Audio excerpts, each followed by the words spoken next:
মহান রব্বুল আলামিনের আসমতের মাঝে মহান রব্বুল আলামিনের দরবার মাঝে একবার শুকরিয়া আদা করিল আলহামদুলিল্লাহ। আমার বুজুর্গ আল্লাহ নবী মুহাম্মদ আরবি সাল্লাল্লাহু আলাইহি ওয়াসাল্লাম ফরমায়, আমার কোন উম্মতে যদি আস্থা রায় নফল ইবাদত করে, আস্থা রায় নফল ইবাদত করিয়া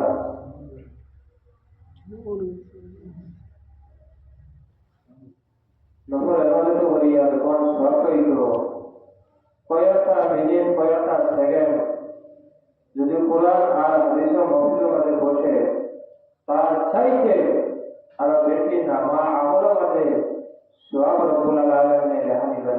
সুবহানাল্লাহ। কারণ কি? আল্লাহ সুবহানাহু ওয়া তাআলা সর্বপ্রথম তার নবী মুহাম্মদ আরবি সাল্লাল্লাহু আলাইহি ওয়াসাল্লামের খিদমতের মাঝে যেটা ওহী নাযিল করছিল, এই ওহীটা নামাজের কথা নয়, রোজার কথা নয়, যাকাতের কথা নয়, পর্দার কথা নয়, একমাত্র ওহীটা মানে ছিল ইকরা বিসমি রাব্বিকাল লাযী খালাক, প্রথম ফার্স্ট ইয়ার। এর অর্থ হলো ও আমার নবী মুহাম্মদ আরবি সাল্লাল্লাহু আলাইহি ওয়াসাল্লাম, আপনি এটা বলবা বড় পড়া হইতো আল্লাহ বড়। কারণ তাহলে মানুষ যদি জানে না, তাহলে সঠিক রাস্তা কোনটাকে বুঝতে হবে। আজকে যদি তাহলে মানুষ যদি অশিক্ষিত মানুষটা হয়, যত আকলটা হোক, যত জ্ঞান মানুষ হোক, কিন্তু ফাঁদ করে যায়। মার ঠিক হয়েছে না যে ফাঁদ করে যায়। আর এত মানুষ যদি শিক্ষিত মানুষটা হয়, আর আকল যদিও থাকে না, ফাঁদ ফেলানি যায় না, ব্রেন কাটাইয়া মরি যায়। মার ঠিক আছে না? রব্বুল আলামিন সর্বপ্রথম আয়াত নাযিল করছেন, নাযিল করিয়া কইছেন, ও আমার হাবিব মুহাম্মদ আরবি সাল্লাল্লাহু আলাইহি ওয়াসাল্লাম, আপনি কিতাব পড়া বড় পড়া। হযরতে জিবরাইল আলাইহিস সালাতু ওয়াস সালামে আল্লাহ হাবিব মুহাম্মদ আরবি সাল্লাল্লাহু আলাইহি ওয়াসাল্লাম বর্তমানে দেখো ওহী লইয়া আইছো, আয়া ফরমান ইয়া রাসূলুল্লাহ, আপনি কিতাব পড়া বড়।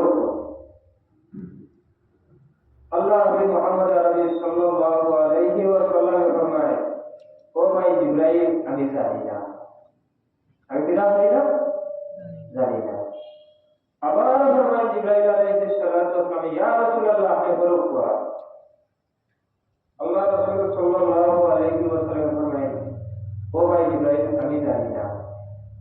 আবার বলে হযরত জিবরাইল আলাইহিস সালাতু ওয়াস সালাম পুরা আয়াতটা হইল, ওয়ার সঙ্গে সঙ্গে আল্লাহ হাবিব মুহাম্মদ আরবি সাল্লাল্লাহু আলাইহি ওয়াসাল্লামে পড়া আরম্ভ করলেন। সুবহানাল্লাহ। আর জোরে সুবহানাল্লাহ। কিরা করতে আয়াতটা পড়িয়া যাবা আরম্ভ করতে। হযরত জিবরাইল আলাইহিস সালাতু ওয়াস সালাম বলেন, ইয়া রাসূলুল্লাহ, প্রথম আগে আপনারা কইলা বড় আপনি কইলা না হইতা। দুই নম্বর কইলা, ইয়া রাসূলুল্লাহ, আপনি বড় করা, আপনার কইলা আমি জানি না। ইয়া রাসূলুল্লাহ, তিন নম্বর পড়ার পরে আপনি পড়া আরম্ভ করলেন, কারণ কি? আল্লাহ নবী সাল্লাল্লাহু আলাইহি ওয়াসাল্লাম ফরমায়, ও ভাই জিবরাইল, তুমি আমার কত বছর ইকরা করো, আমি বইটা কিতাব পড়িতাম, আমার তো সাবজেক্ট ছিল কিছু উল্লেখ করছো না। যেগুলো তুমি সাবজেক্ট উল্লেখ করছো, পড়ার সঙ্গে সঙ্গে আমি পড়া আরম্ভ করতে পারবো। সুবহানাল্লাহ। আমার বুজুর্গ আমার উদ্দেশ্য হইল এবারটি যেটা আছে, এই এবারটিটা আল্লাহ রাব্বুল আলামিনের উত্তম রাজে পড়া লাগে না, পড়ি নাই কিতাব পড়া লাগিয়া উত্তম রাজে পড়া লাগে আমরা কিতাব পড়ি, এবারটি পড়ি।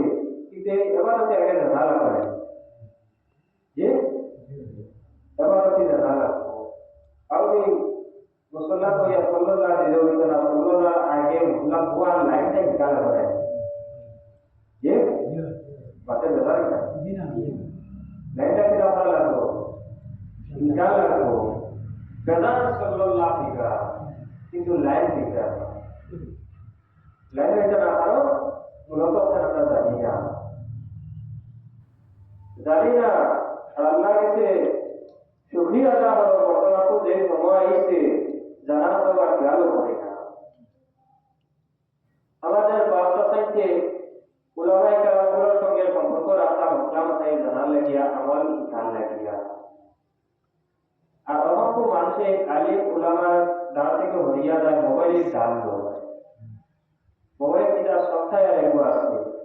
আপনার যথা মশলা প্রয়োজন আছে লেখা মিলেগা মেলে মশলা মিলে ফতোয়া দেওয়া যায় আমার এখানে আলোকে আমি আপনাদের রোলে মুখা আপনার আলোচনা থেকে আমি একটা ফতোয়া পাওয়ালাম আপনার মতো আমার ভুল হয়ে গেছে কি মোবাইলের মতো আমার শুনতে পারে গেছে আমি তো অনেক কিতাব ফতোয়া আমরা দেখা যাচ্ছে কি স্যার দেখে ওকে বললাম তোমার মোবাইলে কিতাব হয়েছে না মোবাইল হয়েছে তবু বলা আপনার কথা বলা আমি তো একটা ভাই পৌঁছাই তোমার মোবাইল যেটা আছে এই মোবাইলেতে যে সফটওয়্যার আছে তাই কেউ গল্প আমার সঙ্গে আমি তো বুঝি আর না এই সফটওয়্যার এখন মুসলমানে বানাইছে খ্রিস্টান না তারা আপুনকে পুরা বুঝি আমার কবে বানাইছে ইহুদি খ্রিস্টান না তারা বানাইছে ইহুদি খ্রিস্টান না তারা ইসলাম সম্পর্কে বেশি জানবো না মুসলমান আলিম উলামা যারা এরা বেশি জানবো ये आलिम उलमा जैसी जब तुम्हारे साउल रामदिले बारी हो और इबारे साउल रामदिले जली को बारी को ना कितोई को जी जली को नहीं नया मुक्ति फतवा होंगे अमल कितोई को सता को नहीं पुन्ना मुक्ति फतवा होंगे अमल कर ले कितोई को अमल बारी को अगर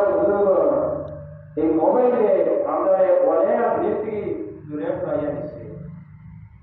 আগে কোরআন খতম হইলে দেখা যাইতো আলিম উলামা যারা আসলা এরা কোরআন শরীফ সামনে লইয়া বইয়া কোরআন শরীফ পড়িতা মানুষের উদ্দেশ্য হাসিল হয়ে যেত আর বর্তমানে কোরআন শরীফ যদি খতম করা হয় কারোর সামনে কোরআন শরীফ নেব আমার আল্লাহ যদি দুই আলো আমরা সামনে কোরআন শরীফ রইব আমরা ये सारा सवाल करने ठीक है कुछ मोबाइल ही हुई ये मार्टी कुछ नहीं ना हुई ठीक है कुछ मोबाइल ही बरोई को अरे हम लोग तो आता होगा बिस्मिल्लाह भाई बिस्मिल्लाह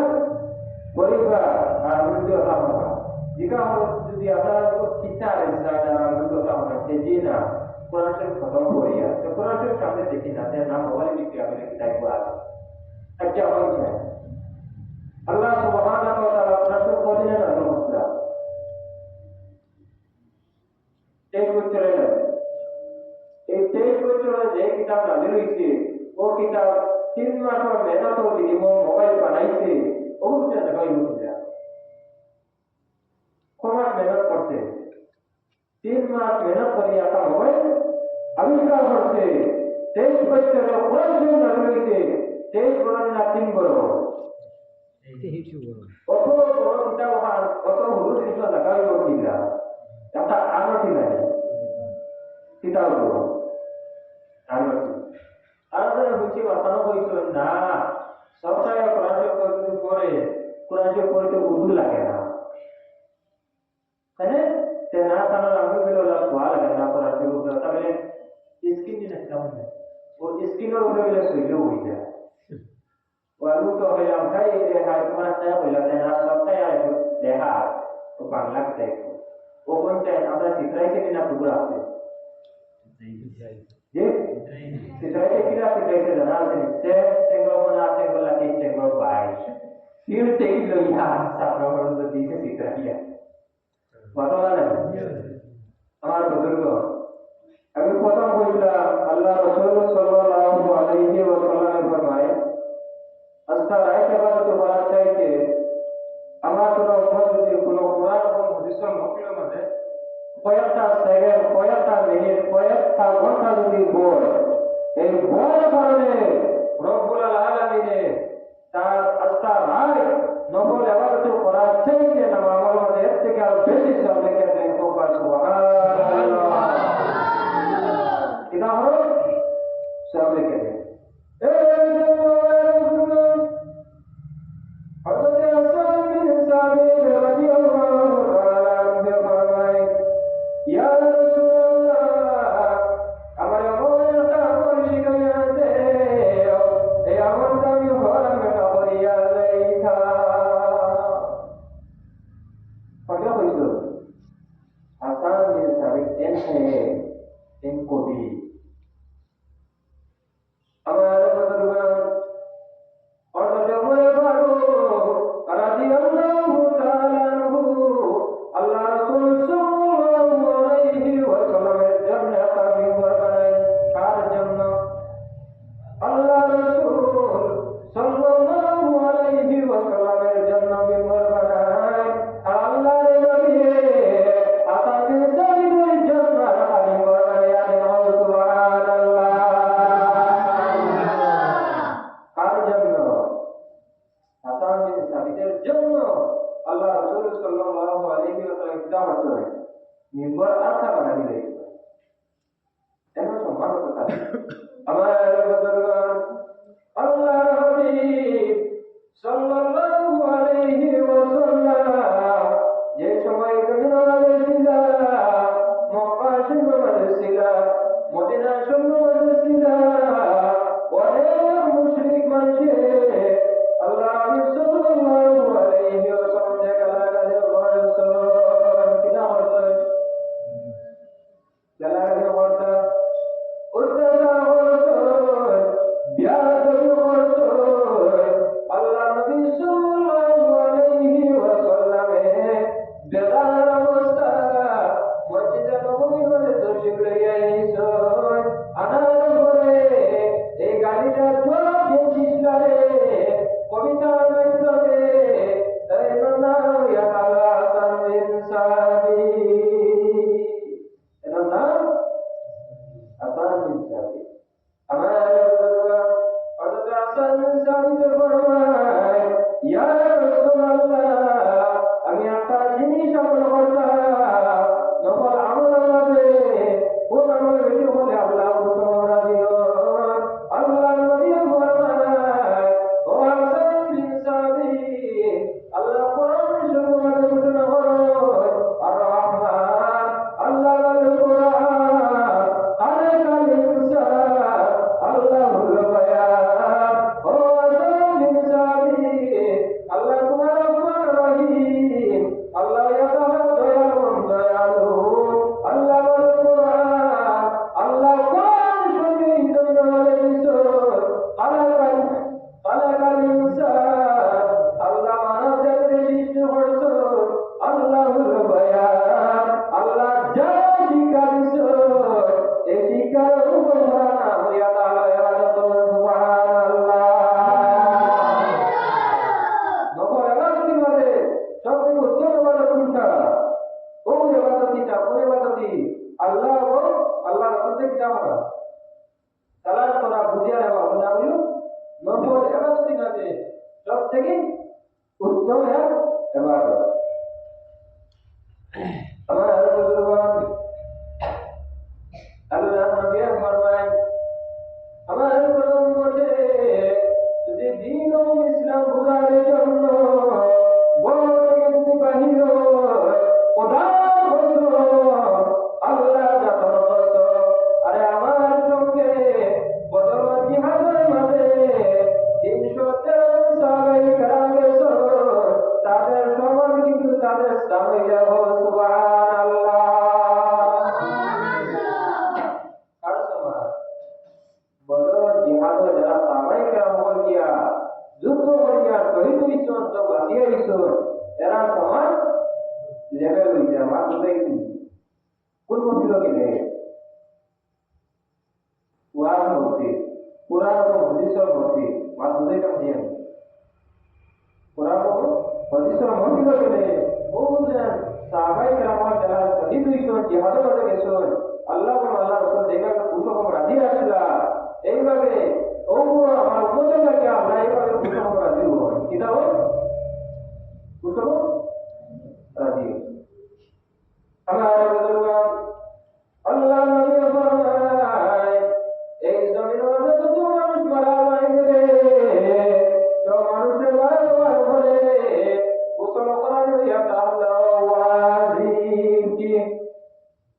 জীবিত মানুষের উপরে হইয়া তাহলে ওয়াজিব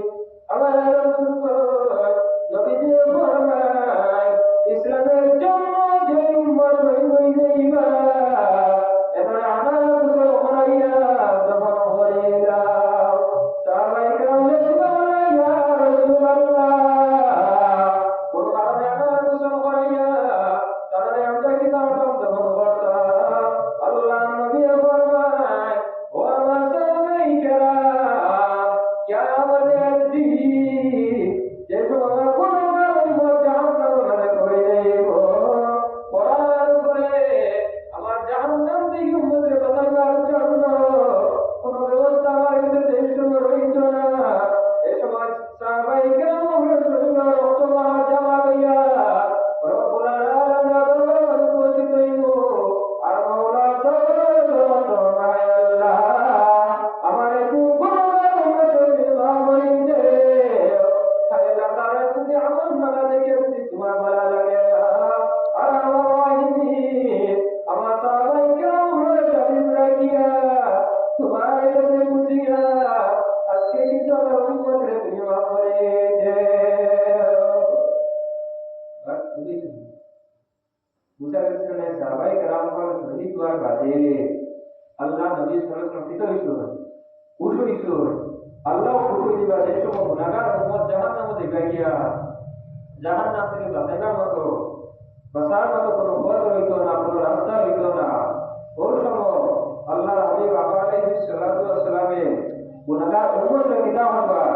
সুপারিশ করার জন্য সাহাবায়ে কেরাম হলো রক্ত মামা রক্তওয়ালা জামা লইয়া তাহলে উপস্থিত হইয়া হায়দাল্লাহ এই রক্তর জামার উসিলা আমার এতিম গুনাহগার উম্মতের তুমি কিতাব হলো মাফ করে দেও জাহান্নাম থেকে মুক্তি দাও কারণ জান্নাতি মেহমান হিসাবে কিতাব হলো কবুল করো আল্লাহ তোমার দরখাস্ত কিতাব হবা কবুল করবা ওগুলো লোকের সমান তুলনা দিচ্ছেন বা বুঝাইতে পারছি যে ওগুলো লোকে তুলনা দিচ্ছেন আমার যত ভাই যুবক ভাই বন্ধুরা বাড়ি করে এরা যদি এই মসজিদের মাঝে